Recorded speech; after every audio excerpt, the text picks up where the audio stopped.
திரையுலகம் இன்று நிறம் மாறி போறதற்கும் தடம் மாறி போறதற்கும் என்ன காரணம் என்று பார்த்தால், இது ஒரு மோசமான யுகத்தில் தமிழ் சினிமா கலை இருக்கிறது. அந்த இடம் தொழில்நுட்ப காலம். இந்த தொழில்நுட்பம் என்பது மனிதர்களை, ரசிகர்களை துண்டாடிவிட்டது.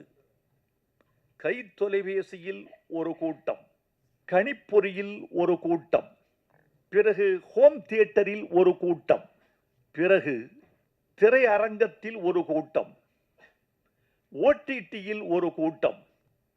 மொத்தமுள்ள ஒரு 35 லட்சம் ரசிகர்களை ஒரு 35 பிரிவுகள் துண்டாடிவிட்டன. இந்த 35 பிரிவுகளிலும் வியாபாரம் ஆகிறவன் தான் வெற்றி பெற முடியும். ஒரு படத்தின் பெயர் மறந்து விடுகிறது, படத்தின் நடிகன் மறந்து போகிறான், நடித்த நடிகைகள் மறக்கப்படுகிறார்கள், தயாரிப்பு நிறுவனம் தொலைந்து போகிறது, தயாரித்த நண்பர் மறக்கடிக்கப்பட்டு விடுகிறார். பாட்டு மட்டும் இருக்கிறது, பாட்டு மட்டும் இருக்கிறது. எத்தனை காலம்தான் ஏமாற்றுவார் இந்த நாட்டிலே என்ற பாட்டு இன்னும் 100 வருடங்களுக்கு பிறகு கூட இசையமைத்தவர் எஸ்.எம். சுப்பையா நாயுடு, பாடியவர் டி.எம். சௌந்தரராஜன், அதனுடைய பாட்டை எழுதியவர் மக்களன்பன், நடித்தவர் எம்ஜிஆர், குதிரையில் இருந்தவர் பானுமதி என்று இந்த உலகம் நினைத்து கொண்டே இருக்கும். பாட்டு வரிகளால், இசையால் ஒரு சமூகம் நினைக்கப்படும். நண்பர்களே, இந்த நேரத்தில் ஒரு வார்த்தை சொல்லிக் கொள்ள வேண்டும் என்று ஆசைப்படுகிறேன். ஒரு பாடலில் இசை பெரிதா மொழி பெரிதா என்பது ஒரு பெரிய சிக்கலாக பேசப்பட்டு கொண்டிருக்கிறது. இதில் என்ன சந்தேகம் உங்களுக்கு? இசை எவ்வளவு பெரிதோ மொழி அவ்வளவு பெரிது, மொழி எவ்வளவு பெரிதோ இசை அவ்வளவு பெரிது. ரெண்டும் கூடினால்தான் அதற்கு பாட்டு என்று பெயர்.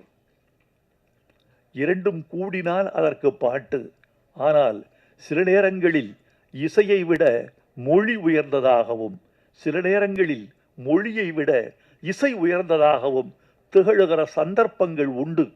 இதை புரிந்து கொள்பவன் ஞானி, புரிந்து கொள்ளாதவன் அஞ்ஞானி. பாட்டுக்கு பெயர் வைப்பது யார்?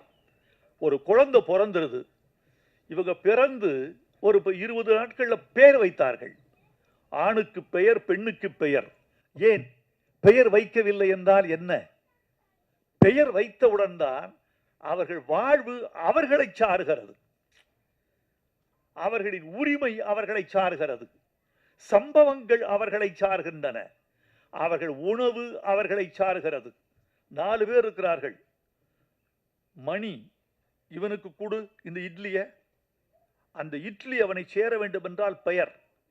இந்த பழத்தை பிரேமாவுக்கு கொடு, பழம் ஒருத்திக்கு சேர வேண்டும் என்றால் அவள் பெயர். சுகுணாவுக்கு இந்த ஐஸ்கிரீம் கொடு, அந்த பெயர் ஐஸ்கிரீம். இதோ லட்டு இந்த மோகனுக்கு கொடு என்று பெயர் சுட்டவுடனேதான் பொருள் உரிமையாகிறது. பெயர்தான் பட்டா, பெயர்தான் பத்திரம், பெயர்தான் சொத்து, பெயர்தான் நீ, பெயர்தான் ஆதார். அது இருந்தால்தான் நீ இந்தியாவில் நீ. பாட்டுக்கு பெயர் வைப்பது இசையா மொழியா? மலர்ந்தும் மலராத பாதி மலர் போல என்று பாட்டுக்கு பெயர் வைத்தது மொழி. சிட்டுக்குருவி முத்தம் கொடுத்து என்று பாட்டுக்கு பெயர் வைத்தது மொழி. மன்மத லீலையை வென்றார் உண்டோ என்று பல்லவியின் பெயரை சொன்னது மொழி. அதற்கு அழகு செய்தது இசை, அதற்கு அபிநயம் செய்தது இசை, அதற்கு சுகம் கொடுத்தது இசை, மறுக்க முடியாது.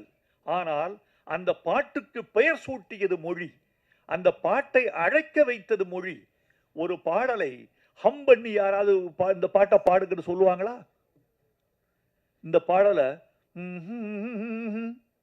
இதை பாடுங்க சொல்லுவாங்களா யாராவது? சின்ன சின்ன ஆசை என்று பாடுகள் என்றுதானே சொல்லுவார்கள். எனவே பாட்டுக்கு பெயர் வைத்தது மொழி. அந்த மொழிக்குரிய மரியாதையை இசையும், இசைக்குரிய மரியாதையை மொழியும் பரஸ்பரம் வழங்குகிற போதுதான் கலை வெற்றி பெறும் என்று நான் உறுதியாக நம்புகிறேன். உடனுக்குடன் செய்திகளை தெரிந்து கொள்ள சன் நியூஸ் பெல் ஐகானை கிளிக் பண்ணுங்க.